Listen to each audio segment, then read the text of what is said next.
விஞ்ஞானம் மற்றும் தொழில்நுட்பத்தின் முன்னேற்றங்கள் ஒரு காலத்தில் சாத்தியமற்றது என்று கருதப்பட்டவற்றின் எல்லைகளை தள்ளிவிட்ட உலகில் குளோனிங்கின் புதிய சகாப்தம் உதயமானது. வரலாற்றின் போக்கை என்றென்றும் மாற்றும் ஒரு அற்புதமான கண்டுபிடிப்பை விஞ்ஞானிகள் செய்துள்ளனர். புதிய குளோன் உருவாக்கம்.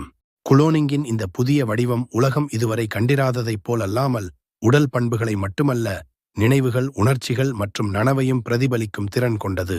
முதல் புதிய குளோன் ஒரு பரந்து விரிந்த பெருநகரத்தின் இதயத்தில் ஆழமான ஒரு இரகசிய ஆய்வகத்தில் உருவாக்கப்பட்டது.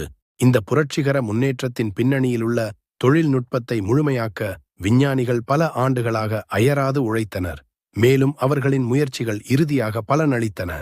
குளோன் அதன் அசல் பிரதிபலிப்பின் சரியான பிரதி. அது சார்ந்த நபரைப் போலவே தோற்றமளித்து செயல்பட்டது.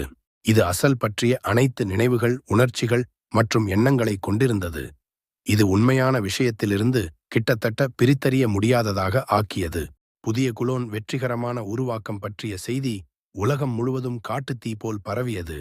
பொதுமக்களிடையே உற்சாகம், ஆர்வம் மற்றும் பயம் ஆகியவற்றின் கலவையை தூண்டியது. இந்த முன்னேற்றத்தை மனித புத்தி கூர்மையின் வெற்றி என்று பாராட்டினார்.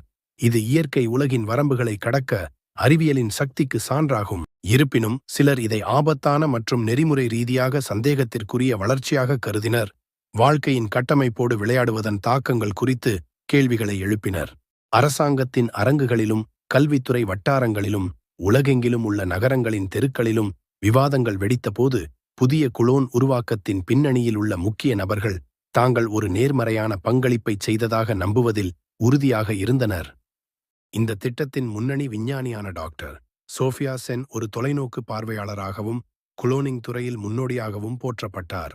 சாத்தியமானவற்றின் எல்லைகளை தள்ளுவதற்கான அவளது அயராத அர்ப்பணிப்பு இந்த வரலாற்று தருணத்திற்கு வழிவகுத்தது. மேலும் அதை இறுதி வரை பார்க்க அவள் உறுதியாக இருந்தாள்.